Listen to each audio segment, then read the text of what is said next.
Episode 32. Istri dadakan Tuan Muda. Suara ponsel angkasa menggema di saku kemejanya. Angkasa yang tidak ingin mengganggu orang-orang di sana segera menjawab panggilan tersebut. Halo, baik. Bos, saya sudah mendapatkan dekorasi terbaik untuk menghiasi taman. Jawab Bayu dari arah berlawanan. Oh, oke. Kamu urus saja dulu karena saya sedang ada urusan. Oke, bos. Setelah sambungan terputus, Angkasa menyimpan ponselnya lagi dan memutuskan menghampiri Bulan yang belum juga berhenti menangis. Sudah, sayang. Jangan menangis terus. Berdoa saja agar Fatan segera sadar. Angkasa menuntun ke kursi. Tapi bagaimana jika nanti dia kenapa-napa? Udah, kamu tenang dong. Semua pasti baik-baik saja. Di balik sebuah dinding tak jauh dari keduanya.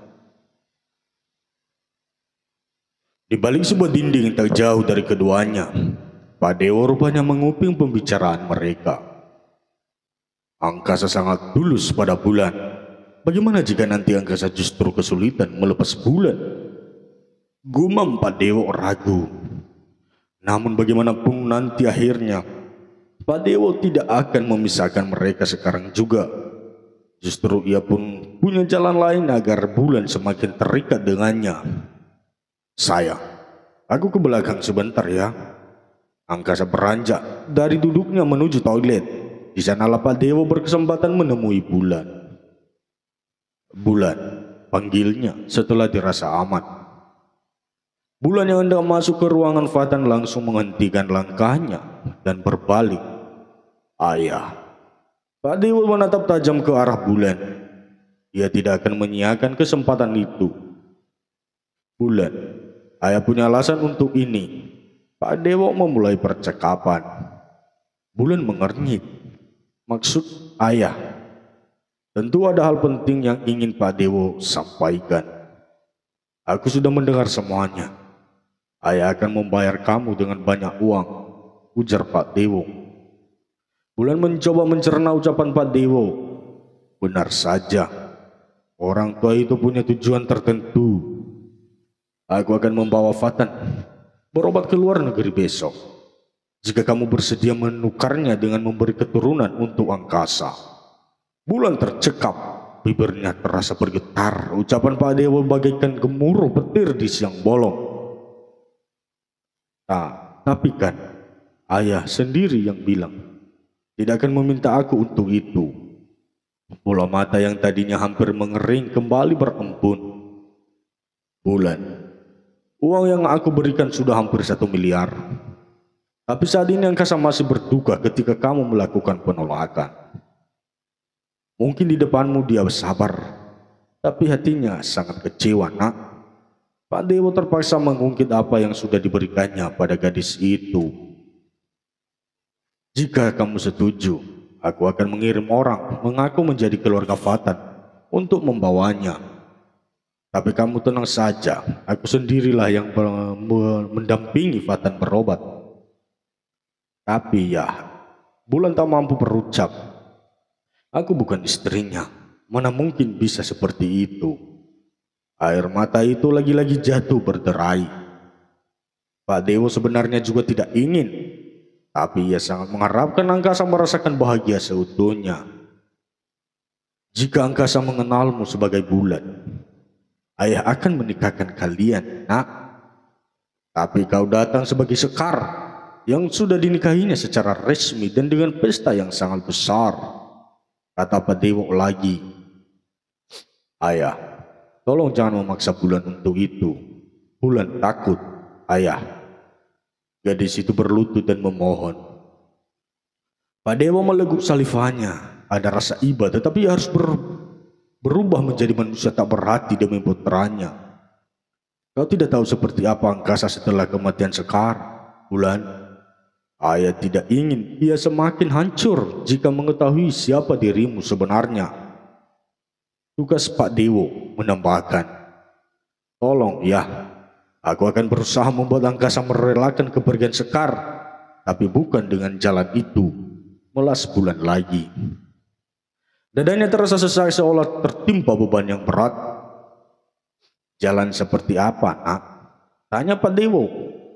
Menyakitinya lagi, lalu dia akan mengakhiri hidupnya. Begitu maksudmu? Pak Dewo menatap tajam seolah sedang memarahinya. Ayah, pilihan ada di tanganmu dan jawabannya ada di malam ultah sekar.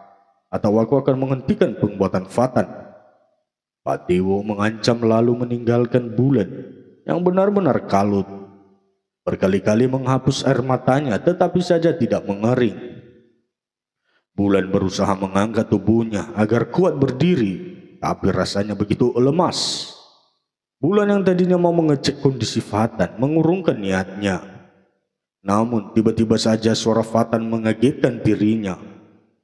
Kakak, Kak Bulan, panggilnya samar tapi jelas Bulan dengar. Gadis itu sangat bahagia. Ia yakin Fatan sudah sadar. Ia segera berlari masuk. Benar saja. Fatan membuka matanya. Banyak selang dan alat bantu pernafasan menempel di hidungnya.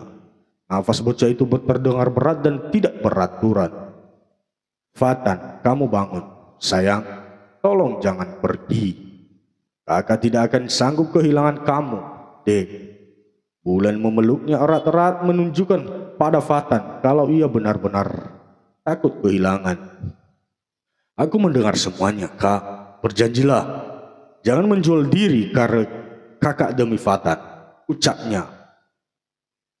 Itu menikam keras Bulan yang terdiam melihat wajah penilnya. Fatan tidak akan pernah memaafkan kakak jika sampai itu terjadi. Lanjutnya lagi. Tak berapa lama kemudian mata Fatan tertutup lagi. Fatan, kenapa matamu terpejam lagi? Ayo bangun, Fatan. Teriak Bulan meraung-raung. Angkasa yang mendengarnya terkejut dan bergegas menyusul masuk. Ada apa, sayang? Sweetie, tadi aku melihat dia sadar. Tapi kenapa dia memejamkan matanya lagi? Bulan terduduk lemas lagi di lantai.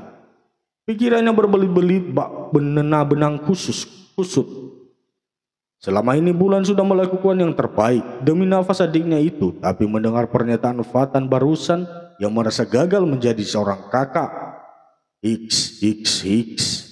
Fatan, seorang dokternya nampaknya tahu dan memeriksa kondisi Fatan. Apa yang terjadi, Mbak?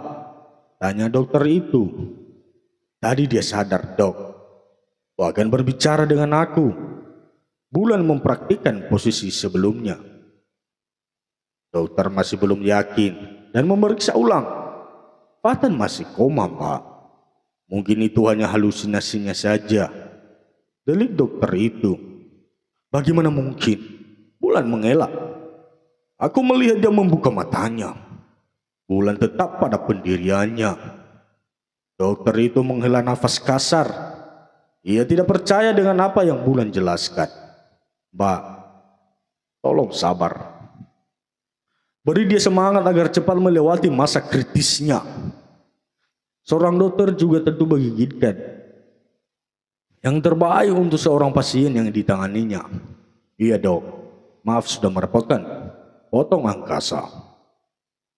Ia mencoba memeluk erat tubuh Bulan agar menenangkan diri terlebih dahulu.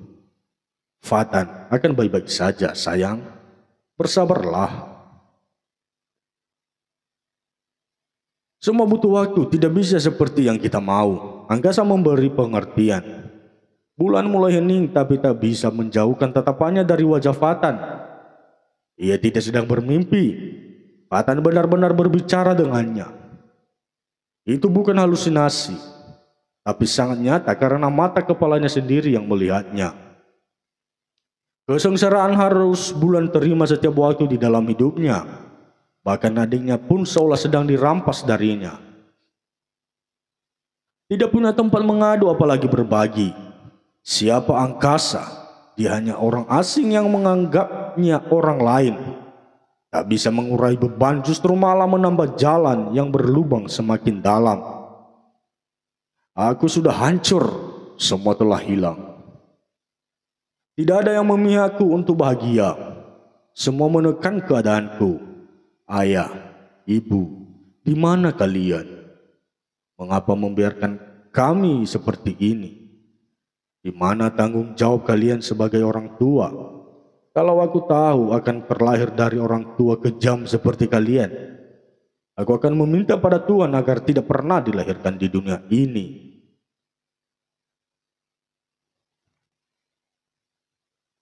Episode 33, Istri dadakan Tuan Muda. 2 jam tak cukup bagi Bulan menghentikan tangisnya. Angkasa yang seharusnya pergi ke kantor tertahan di sana. Tidak tega jika membiarkan istrinya seorang diri. Duduk dalam diam di ruang tunggu, seseorang perempuan berpakaian pasien datang menghampiri mereka. Wajahnya tidak bisa digambarkan. Ia takut bercampur sedih akan kondisi sahabatnya itu. Menemunya juga harus memiliki keberanian yang cukup.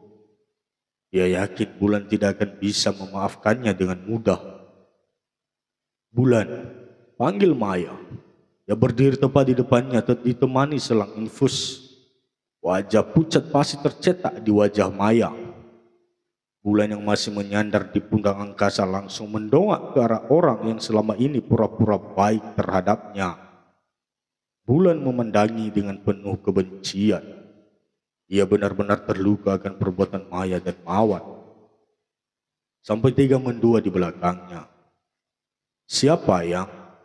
Angkasa mencoba mengenali wajah gadis itu. Akan tetapi dia tidak pernah melihatnya.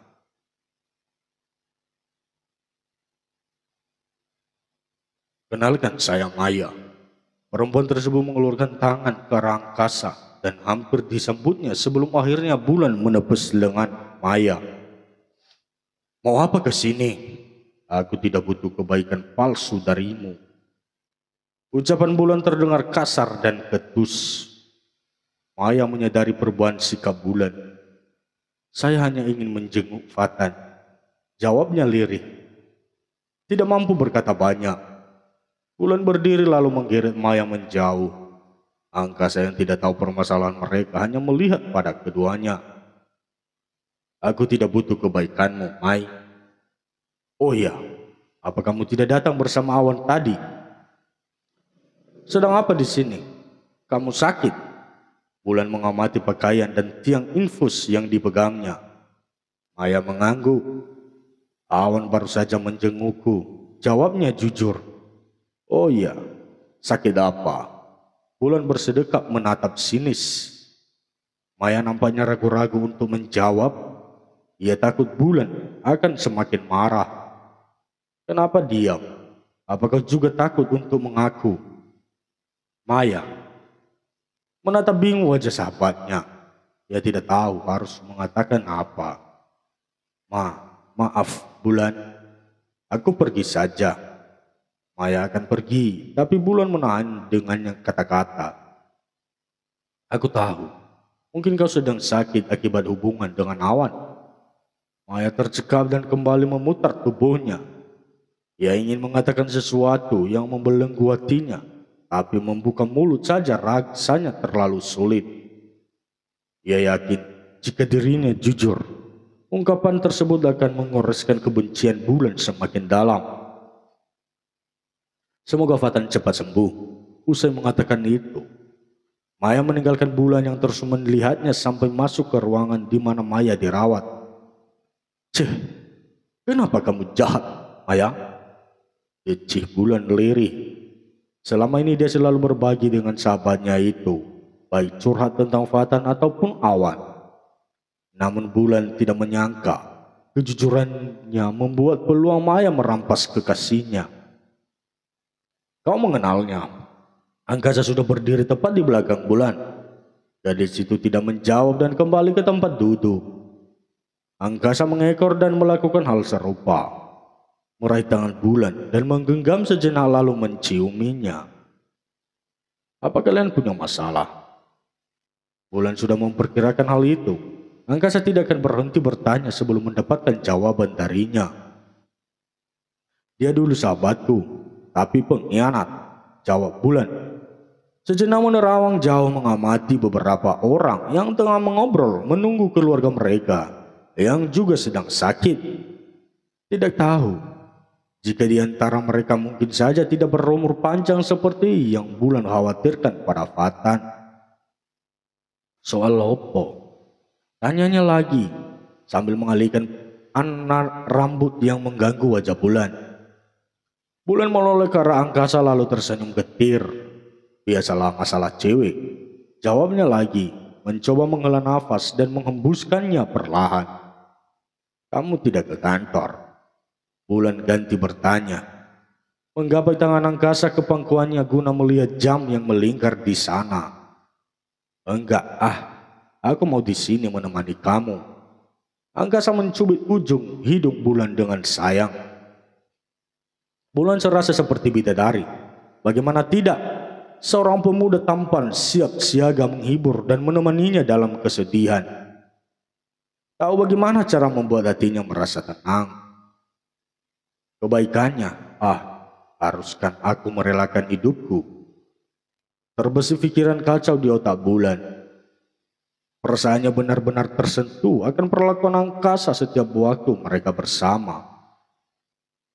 Bahkan genggaman tangannya saja mampu meluruhkan gelisah yang bersarang di hatinya.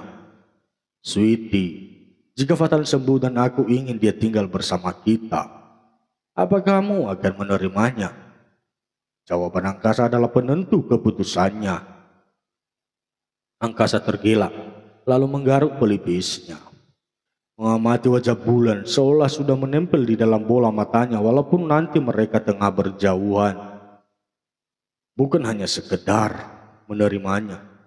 Kamu suruh aku terjun ke dalam bara api cintamu pun aku siap, jawab angkasa. Membuat perasaan bulan kembali menggelora mengagumi pria itu. Apa kau yakin? Mana buktinya? Bulan malah memberi tantangan. Angkasa tiba-tiba memegang tengkuk bulan lalu mencium bibir ranum itu cukup lama, mengundang tatapan orang-orang yang ada di sana tertuju ke arah mereka. Bulan terperangai, kaget dan berusaha mendorong dada angkasa yang belum juga melepas pangkutannya itu. Bulan kesulitan bernafas. Sweetie, Bulan harus mendorongnya lebih keras. Kenapa? Angkasa tidak mengerti juga jika beberapa mata sedang mendelik. Bulan menunjukkan maksudnya lewat mata ke arah orang-orang di depan sana yang terus memperhatikan tindakan mereka. Ahams. Angkasa salah tingkah dan terus berdehem. Dan pura-pura membenahi pakaiannya lalu membuang muka ke arah lain membuat Bulan terpingkal-pingkal. Kau puas, Angkasa gemas dan rasanya ingin kembali menciumnya. Tapi malu bercampur kikuk hingga akhirnya memilih tidak menoleh. Makanya, lihat tempat dan kondisi. Ejek Bulan. Belum puas rupanya menggoda angkasa. Baiklah, berhati-hati saja pada saat malam ultahmu. Ucapan angkasa kembali mengingatkannya pada permintaan Pak Dewo tadi. Haruskah aku memberikannya? Terlalu banyak beban dan rasa letih yang seolah mendesak untuk menghempitnya. Hingga tidak sadar, Bulan tertidur di pundak angkasa. Karena hari sudah mulai malam, angkasa menitipkan Fatan pada dokter yang datang mengecek kondisinya.